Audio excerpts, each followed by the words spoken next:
తెలంగాణ భవన్లో పట్నం versus pilot. Chevella Lok Sabha segment సమీక్షలో ఇరు వర్గాల మధ్య లొల్లి. పట్నం మహేందర్ రెడ్డి వల్లే ఓడానంటూ పైలట్ రోహిత్ రెడ్డి ఫైర్. కుర్చీలు విసురుకున్న రెండు వర్గాల నేతలు, సర్ది చెప్పిన హరీష్. బీఆర్ఎస్ నేతలు పట్నం మహేందర్ రెడ్డి, పైలట్ రోహిత్ రెడ్డి వర్గాల మధ్య విభేదాలు మరోసారి బగ్గుమన్నాయి. తెలంగాణ భవన్ వేదికగా సీనియర్ నేతల సమక్షంలోనే ఇద్దరు నేతలు ఒకరిపై ఒకరు దూసుకెళ్లారు. అప్పుడు నేతలు అడ్డుకున్న తర్వాత రెండు వర్గాల నాయకులు, కార్యకర్తలు కుర్చీలు విసురుకున్నారు. దీంతో శుక్రవారం మాజీ మంత్రి హరీష్ రావు ఆధ్వర్యంలో నిర్వహించిన చెవెళ్ల లోక్సభ ఎన్నికల సన్నద్ధత సమావేశం రసాబసాగా సాగింది. అయితే తమ మధ్య జరిగింది చిన్నపాటి వాగ్వాదమేనని, ఇల్లన్నప్పుడు ఏవో చిన్న సమస్యలు సహజమని మహేందర్ రెడ్డి చెప్పడం గమనార్హమంటూ, పట్నం మహేందర్ రెడ్డి వల్లనే ఓడానంటూ పైలట్ రోహిత్ రెడ్డి ఫైర్ అంటూ అదొక కారణం. అయితే ఆ నలుగురులో ఉన్నావు ఆ నలుగురులో ఉన్నావు. పట్నం మహేందర్ రెడ్డి తాండూరులో ఉన్నన్ని రోజులు ఇక నువ్వు గెలవలేవు. నువ్వు గుర్తుపెట్టుకో. ఎందుకు చెప్తా ఉన్నామంటే, ఆ రోజు గెలిచింది కొండా విశ్వేశ్వరరెడ్డి పుణ్యాన గెలిచినావు. ఇప్పుడు పట్నం మహేందర్ రెడ్డిది వల్ల ఓడిపోయినని చెప్తాను. పట్నం మహేందర్ రెడ్డి కనుసైగా చాలు నువ్వు గెలవన్నా ఓడిపోవాలని డిసైడ్ చేసేది. వాస్తవానికి కూడా అక్కడ పైలట్ రోహిత్ రెడ్డి కాన్స్టిట్యున్సీలో ఆ కాంగ్రెస్ బలంతో ఆ రోజు కొండా విశ్వేశ్వరరెడ్డి గారి బలంతో గెలవడం జరిగింది. గెలిచిన తర్వాత మళ్ళీ జంప్ అయిపోయినావు, బీఆర్ఎస్ లోకి పోయి మళ్ళీ జంప్ అయిపోయి ఇక మళ్ళా నానా బీభత్సం చేసుకుంటూ వెళ్ళిపోయినావు.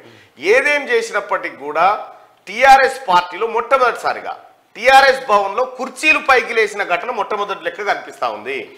ఎందుకంటే ఇన్ని రోజులు వాళ్ళకి మాట్లాడే స్వేచ్ఛ లేకుండే, అధికారం అంతా కేటీఆర్ హరీష్ రావు గుప్పిట్లో ఉండేది. ఆ గుప్పిట్లో ఉన్నటువంటి అధికారాన్ని చెలాయిస్తూ బెత్తం పట్టుకొని పెత్తనం చేసి కొట్టుకుంటే అంటే ఆ భయానికి ఆగిరు తప్ప వీళ్ళని నిడిచిపెడితే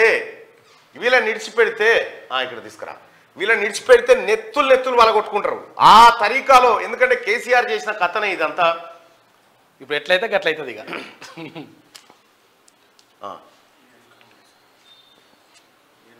బుక్కు అదే ఇది గుడి నువ్వు కానీ అన్న.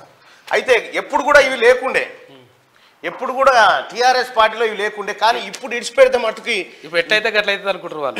నెత్తులు బలగొట్టుకుంటారు.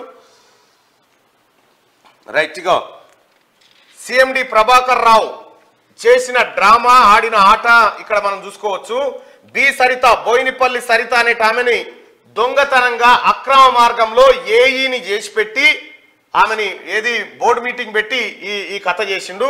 Engineering services appointment of Shrimati B Sarita as trainee assistant engineer అని చెప్పి ఆమెకు ప్రమోషన్లు ఇచ్చి ఇంట్లో కూర్చుండబెట్టి జీతాలు ఇచ్చారు.